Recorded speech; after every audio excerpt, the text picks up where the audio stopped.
You've been asked to bring the most terrifying apex predator from your homeworld to an intergalactic biology class.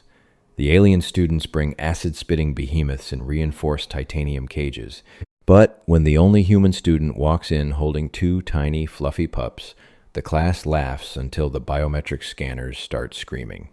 Abigail adjusted the collar of her uniform, the harsh fluorescent lighting of the Intergalactic Academy of Xenobiology casting long, sterile shadows across the lecture hall.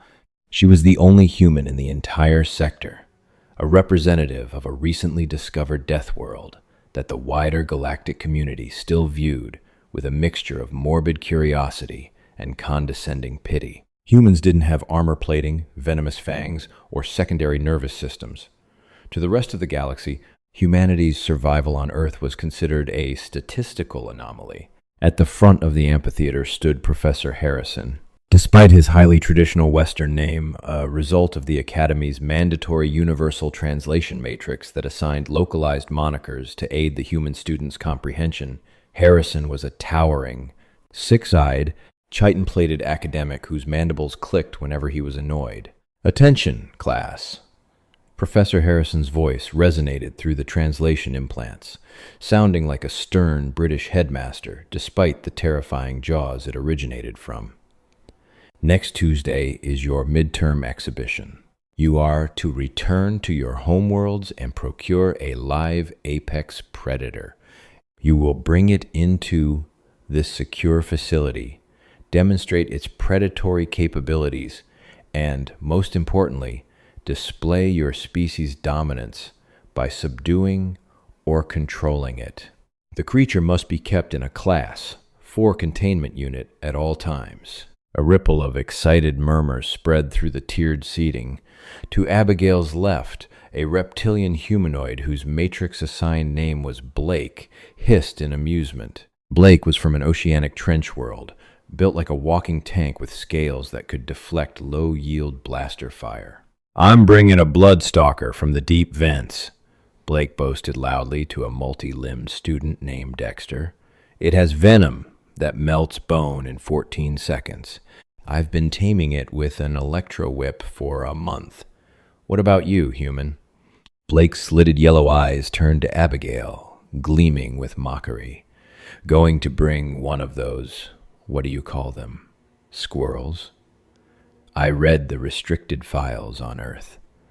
You humans run away from creatures half your size. I doubt you could even trap a predator without blowing yourself up." Abigail didn't take the bait. She calmly met his gaze.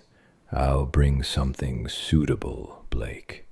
"Suitable for a petting zoo, maybe," Chloe, a slender, blue-skinned student from a low-gravity paradise world, chimed in. "I'm bringing a winged terror. It's nearly 3 meters across. I just hope whatever little pest you bring doesn't get eaten by the real predators in the holding bay." Abigail packed up her datapad and stood. "Don't worry about my specimen, Chloe. Just make sure your cages are locked." Over the next 4 days, Abigail utilized her diplomatic clearance to request a transport pod back to Earth.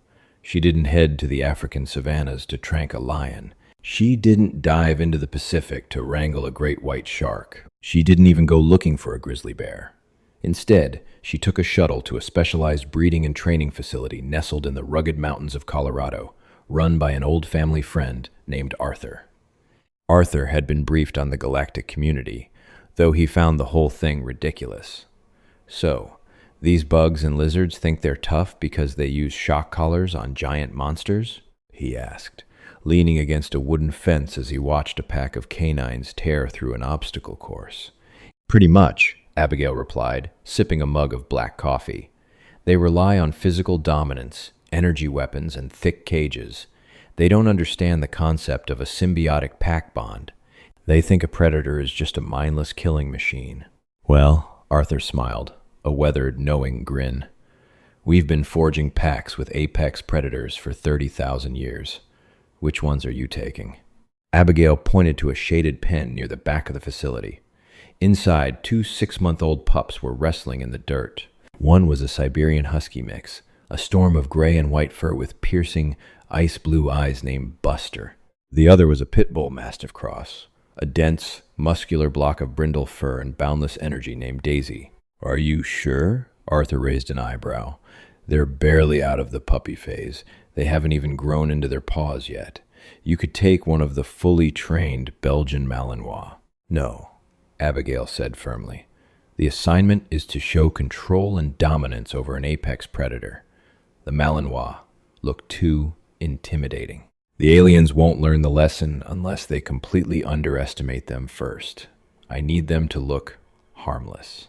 Arthur chuckled, unlocking the gate. Buster immediately bounded over, tackling Abigail's knees with a barrage of happy yips, while Daisy trotted up, leaning her heavy, blocky head against Abigail's thigh, demanding scratches. They look like plush toys, Arthur said, but Buster has the endurance to run 50 miles in a blizzard without stopping, and Daisy's jaw strength is already enough to snap a femur. Just don't let them eat the principal. I'll do my best, Abigail said, clipping two simple heavy-duty nylon harnesses onto the pups. No shock collars, no titanium muzzles, just a tether and a bond older than civilization itself. When Abigail returned to the academy, she submitted her containment manifest to Director Montgomery, the station's head of security. Montgomery, a gelatinous but highly intelligent entity, housed in a mechanized suit, stamped her forms without looking too closely. The manifest simply read, Canis lupus familiaris. Quantity 2. Status uncaged. Uncaged? Montgomery's vocal synthesizer paused. Student Abigail. Regulations state. Regulations state that containment must be proportional to the threat matrix. Until the presentation, Director Abigail interrupted smoothly. My specimens are currently docile and under my absolute psychological control. A cage would cause unnecessary stress and disrupt their neural patterns. Montgomery, unfamiliar with Earth biology and unwilling to argue with the bureaucratic nightmare that was the Earth Diplomatic Corps, waved a mechanized appendage. Fine, but if your creatures soil the promenade, you are on janitorial duty for a cycle. The main exhibition hall was a chaotic symphony of roars, screeches, and the heavy thuds of massive creatures hurling themselves against reinforced energy fields. The air smelled of ozone, ammonia, and fear. Professor Harrison stood safely behind a transparent plasteel barrier at the center of the arena, holding a grading tablet. Order! Settle your beasts, or fail the examination. Slowly, the alien students wrangled their terrifying catches. Blake stood proudly beside a massive, hovering containment sphere. Inside, a horrific amalgamation of teeth, claws, and dark, slick scales thrashed violently. It was a bloodstalker. Every time it slammed into the energy shield, a sizzling sound echoed through the hall as its acidic saliva vaporized against the barrier. Blake held a remote control, occasionally pressing a button that sent a visible shock of electricity through the creature, forcing it to cower temporarily. Chloe's winged terror was strapped down by heavy gravitational bindings, shrieking with a sound that made Abigail's teeth ache. Dexter had brought a subterranean burrower that was currently trying to dig through the reinforced alloy floor, only to be stopped by sonic dampeners. Impressive displays of subjugation. Professor Harrison clicked his mandibles in approval. You have all successfully captured highly dangerous fauna and utilized advanced technology to force them into compliance. This is the hallmark of advanced civilization, the triumph of technology over raw savagery. Abigail stood near the back, holding two nylon leashes. Buster was sitting by her left foot, panting happily, his tail thumping rhythmically against the floor. Daisy was lying on her back, all four paws in the air, waiting for belly rubs. Student Abigail, Professor Harrison called out, his multiple eyes scanning the empty space beside her, failing to notice the pups at her feet. Where is your containment unit? Did your attempt to capture an Earth predator fail? The class erupted in laughter. Blake sneered, his reptilian face contorting into a smug grin. I told you, humans are too fragile. She probably brought a dead leaf and called it a threat. Abigail took a deep breath, offered Daisy a quick belly rub, and stood straight. I didn't bring a containment unit, Professor. I didn't need one. She stepped forward into the center of the arena. Buster and Daisy trotted obediently beside her. The harsh lights illuminated the two fluffy, waist-high creatures. Buster let out a soft woof of curiosity, tilting his head at the shrieking, winged terror. Daisy just sniffed the ground, wholly unimpressed by the alien menagerie. Silence fell over the amphitheater. Then, a collective groan of disappointment and amusement swept through the students. "Is this a joke?" Chloe asked, crossing her arms. "You brought prey?" "These are infantile mammalian life forms," Professor Harrison said, his translation matrix struggling to convey his utter bafflement. "They lack defensive plating, venom sacs, camouflage, or bladed appendages." "Student Abigail, I asked for an apex predator, not a domesticated food source." "They aren't food, Professor," Abigail said, her voice carrying clearly across the room. "They are apex predators. Their ancestors hunted megafauna that would dwarf half the creatures in this room. And I am demonstrating control." Blake snorted, stepping forward, his massive frame towering over Abigail. "Control? You hold them with a piece of fabric. If my bloodstalker breached its cage, those fluffy little rodents would be dead before they could blink. You've insulted the class, human." "Let's consult the biometric scanner, shall we?" Abigail challenged, pointing to the ceiling-mounted AI diagnostic eye that analyzed all biological matter in the room. "Professor, run a full evolutionary and combative scan on Canis lupus familiaris. Broadcast it to the room." Harrison sighed, clearly thinking this was a waste of time. "Computer, run deep biometric analysis on the human specimens." A blue laser grid swept down from the ceiling, washing over Buster and Daisy. Daisy sneezed. Suddenly, the massive holographic screens above the arena flared to life. The AI's voice, usually calm and monotone, sounded almost frantic. "Warning. Class 9 biological threat detected." The room froze.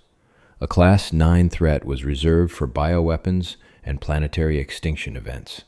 Blake's Bloodstalker was only a Class 6. Subject 1. Buster. Evolutionary trait analysis. The screen displayed a wireframe of the husky. Thermoregulation allows for continuous, non-stop pursuit over thousands of kilometers in sub-zero environments. Stamina capacity exceeds 98% of known terrestrial predators in the galaxy. Hunting strategy. Pursuit predation. They do not stop. They do not tire. They chase until the prey's cardiovascular system collapses from exhaustion. A murmur of unease rippled through the alien students. Stamina was rare. Most predators relied on ambush and quick bursts of energy.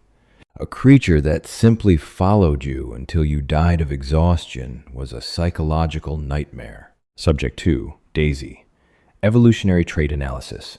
The wireframe shifted to the Pitbull Mastiff mix. Bite force potential exceeds structural integrity of standard carbon steel. Musculature density allows for extreme blunt force trauma resistance. Pain receptors are neurologically suppressed when adrenaline is activated. Once jaws clamp onto a target, skeletal locking mechanisms engage. They do not let go, even if fatally wounded. Blake took a step back, looking down at the brindle pup currently licking its own nose. That machine is malfunctioning. That little ball of fat can't bite through steel. Pack tactics. The AI continued relentlessly. Subjects operate via telepathic equivalent symbiotic link with the human host. They read chemical hormones, micro-expressions, and pheromones. They act as a synchronized hive mind combat unit. Conclusion. Highly lethal apex pack hunters. A hive mind? Professor Harrison gasped, his mandibles clicking wildly. You control them telepathically? No, Abigail said, her voice deadly serious. It's empathy. We evolve together. They protect me, I protect them.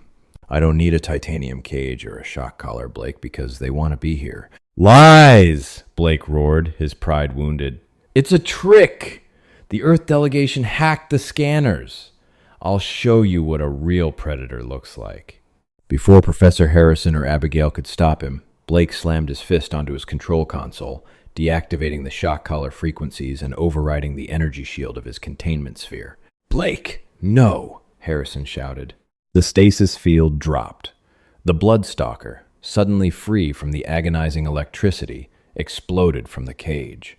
It was a blur of razor-sharp scales and dripping acid. It didn't attack Abigail. It turned purely on its tormentor. With a shrieking hiss, the beast lunged at Blake, pinning the massive reptilian alien to the floor, its jaws opening to unleash a stream of bone-melting venom directly at his face.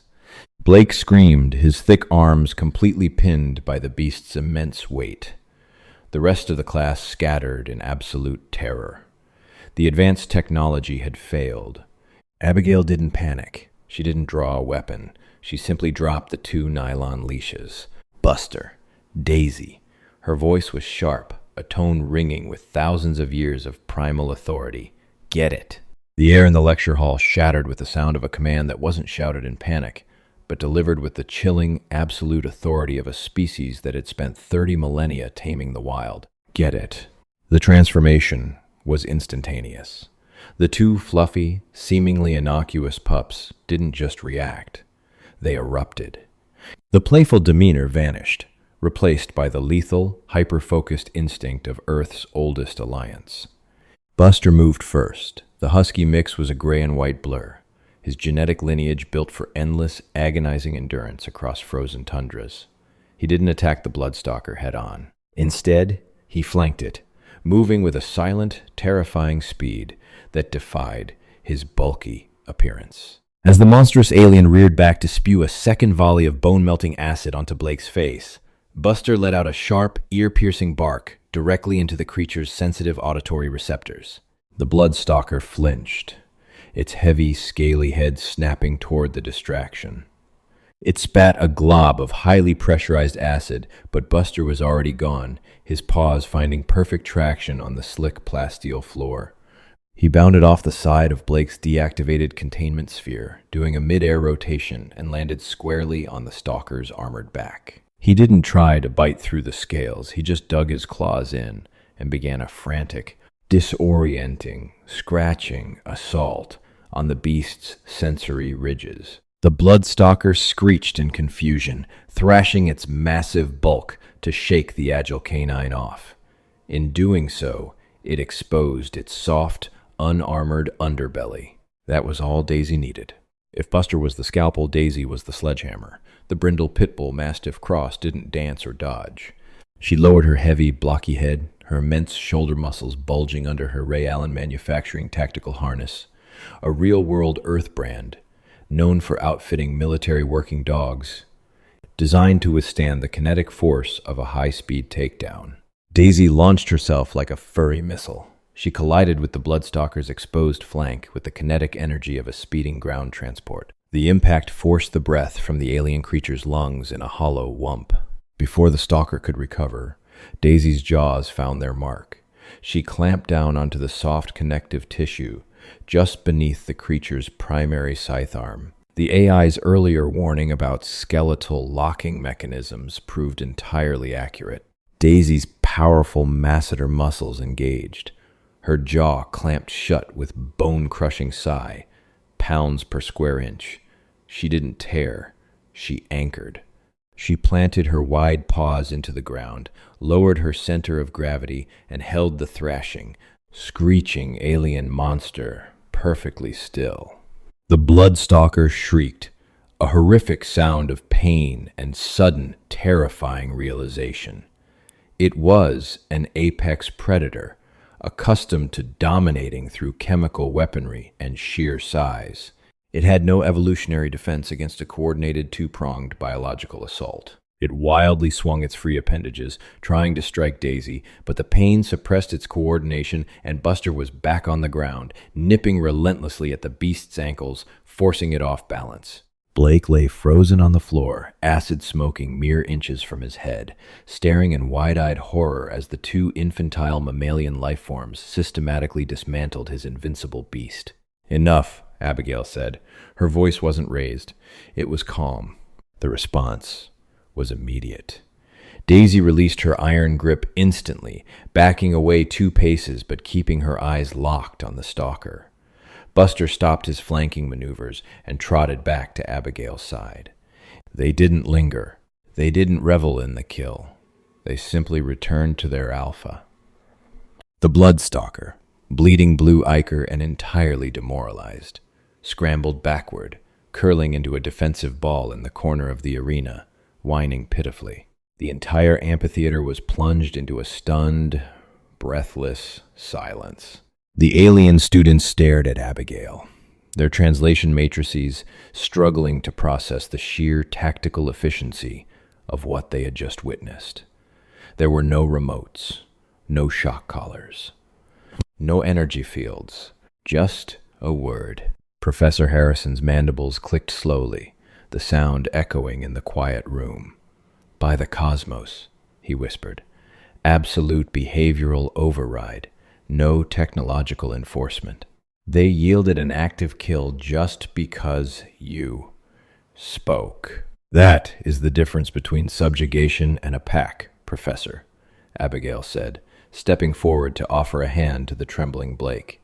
"You use pain to make your beasts fear you. We used empathy to make our beasts love us.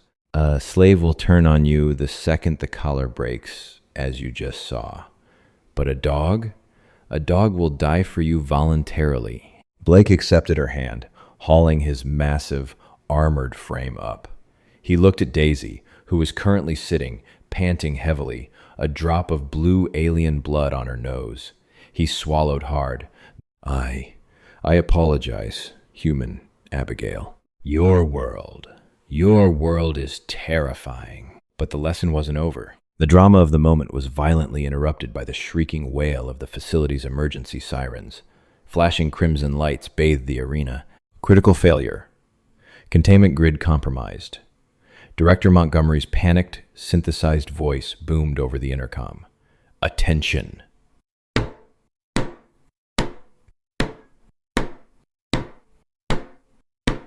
The kinetic impact of the Bloodstalker against the main power conduit has triggered a localized EMP. The primary stasis field generators are offline. All containment units in Sector 4 are disengaging. Repeat, all units are disengaging. The heavy plasteel doors at the far end of the arena, the doors leading to the holding bay where the rest of the class's apex predators were temporarily housed, slid open with a mechanical groan. Chloe screamed. Dexter backed away in terror. Out of the darkness poured a nightmare. Without the energy fields holding them back, a dozen different apex predators from a dozen different death worlds spilled into the amphitheater. There was a six-legged terror from an acid jungle, a hulking crustacean with pincers that could snap titanium, and Chloe's winged terror, which immediately took to the air, shrieking as it banked toward the terrified students. "Evacuate," Professor Harrison yelled, pushing students toward the emergency exits. "Security! We need armed security." "Security is locked out," Blake roared, slamming his fists against the jammed emergency doors. "The EMP fried the access panels. We're trapped." Panic consumed the room. The alien beasts, disoriented, angry, and suddenly free, began to establish a new, violent hierarchy right in the middle of the classroom. The crustacean snapped at the burrower. The winged terror swooped low, its talons grazing Professor Harrison's chitinous armor. It was going to be a bloodbath. The students, utterly reliant on their technology to control the beasts, were completely defenseless. Abigail watched the chaos unfold. She looked down at Buster and Daisy. They weren't cowering. Their ears were perked, their bodies tense, waiting for a command. "They don't understand the concept of hurting, do they?" Abigail muttered to herself. She reached into her uniform pocket and pulled out a small, high-frequency sonic whistle, a simple, analog tool. She placed it between her lips and blew a sharp, trilling sequence. To the aliens, it was a minor, irritating sound. To the dogs, it was a battle cry. "Buster, wide right, push!" Abigail commanded, pointing toward the flock of terrified alien students. Buster shot out like a cannonball, but he didn't attack the monsters. Instead, tapping into the deep ancestral instincts of Earth's herding dogs, he sprinted a massive perimeter around the loose predators. When the winged terror tried to swoop down on Chloe, Buster intercepted, leaping off a desk and snapping his jaws inches from its beak. The terror squawked, banking away. Buster continued his run, barking, nipping, and forcing the monstrous beast toward the center of the room. Daisy, hold the center, block. Daisy moved to the front of the clustered students, planting herself like an immovable boulder. When the massive, six-legged acid jungle beast tried to break Buster's perimeter and charge the students, Daisy unleashed a guttural, terrifying roar, a sound that vibrated the floorboards. She lunged, snapping her massive jaws the air, checking the alien beast. The creature, sensing the raw, concentrated aggression, backed away, opting to stay in the middle of the room. "What is happening?" Dexter cried, watching the two small earth creatures physically manipulate a dozen gargantuan monsters. She is organizing them," Professor Harrison breathed, his 6 eyes wide with absolute astonishment. "The canine with high stamina is creating a kinetic boundary. The dense, muscular one is acting as a physical deterrent. They are treating the apex predators like livestock." "Move!" Abigail shouted to the class. "Stay behind, Daisy. Do not break the line." It was a chaotic, beautiful dance. Every time a beast tried to break the circle, Buster was there, faster than they could react, a phantom of fur and teeth forcing them back. When they tried to push the line, Daisy stood firm, an unyielding wall of muscle and ferocity. Abigail orchestrated the entire thing from the center, using a combination of hand signals, whistles, and sharp vocal commands. "Look at them," Abigail called out over the roar of the monsters, making sure every student heard her. "This is how humanity survived on Earth. We didn't build bigger cages. We made alliances. Have any of you ever heard of Sergeant Stubby? He was a stray dog on Earth who fought in one of our most brutal global conflicts. He found wounded men, warned them of gas attacks, and caught enemy spies. He was given a military rank. We didn't conquer our world by destroying the beasts. We survived because we asked the wolves to sit by our fire." Slowly, incredibly, the alien monsters began to submit. Cut off from fleeing by the walls, exhausted by Buster's relentless herding, and terrified of Daisy's explosive aggression, the beasts clustered in the center of the room, confused and docile. Abigail pointed toward the open blast doors of the holding bay. "Buster, drive!" With a synchronized series of aggressive barks and lunges, Buster pushed the pack of alien terrors. With nowhere else to go, the creatures turned and fled back into the dark containment cells. As the last beast, the winged terror, hopped into the holding bay, Abigail slammed her hand onto the manual override lever next to the door. The heavy plasteel doors slammed shut, sealing the monsters away. The amphitheater fell dead silent, save for the heavy panting of 2 earth dogs. Abigail walked over to Buster, kneeling down to ruffle his ears. "Good boy," she whispered. She tossed a small dehydrated meat treat to Daisy, who caught it midair and swallowed it whole, instantly returning to her goofy, tail-wagging self. The alien students were trembling. They looked at Abigail, then at the 2 dogs, their entire worldview permanently altered. The Galactic Federation had categorized humans as a minor, physically weak species. They had mocked their lack of biological weapons and armored plating. Professor Harrison slowly stepped out from behind his desk. He looked at his grading tablet, which had fallen to the floor and cracked. He ignored it. "Student Abigail," Professor Harrison said, his voice trembling slightly through the translation matrix. You did not bring an apex predator to this class." Abigail stood up, her expression unreadable. "Did I fail the assignment, Professor?" "No," Harrison corrected, looking at the 2 dogs who were now rolling on the floor, happily playing with each other as if they hadn't just dominated a room full of alien nightmares. "You didn't bring an apex predator. You demonstrated that you are the apex predator, and you brought your lieutenants. He bowed his head, a gesture of deep, uncharacteristic respect among his species. Grade A+, and please inform your Earth Diplomatic Corps that the Galactic Federation will no longer require your species to undergo threat assessment evaluations. We understand now. Blake walked forward. The massive, tank-like alien looked down at Daisy. Slowly, tentatively, he extended a heavily scaled hand. Daisy sniffed it, then eagerly licked the alien's fingers, her tail thumping against the floor. Incredible, Blake whispered, a profound reverence in his yellow eyes. They are terrors in battle, yet they offer affection so freely. That's the secret of Earth, Blake, Abigail smiled, clipping the nylon leashes back onto their harnesses. We're all monsters, but we learned how to be good boys. With a gentle tug on the leashes, Abigail turned and walked out of the Academy Hall, the two most dangerous, beloved creatures in the galaxy trotting happily at her side. The alien students parted like the Red Sea to let them pass, watching in silent, terrified awe as the human and her hounds faded down the corridor. If you were captivated by this intense sci-fi HFY drama and want to hear more stories where humanity's unique bonds and primal instincts outsmart the entire galaxy, hit that like button. Don't forget to share this tale with fellow sci-fi lovers and subscribe to the channel for more epic, pulse-pounding adventures. What Earth animal would you bring to an alien academy? Let us know in the comments below.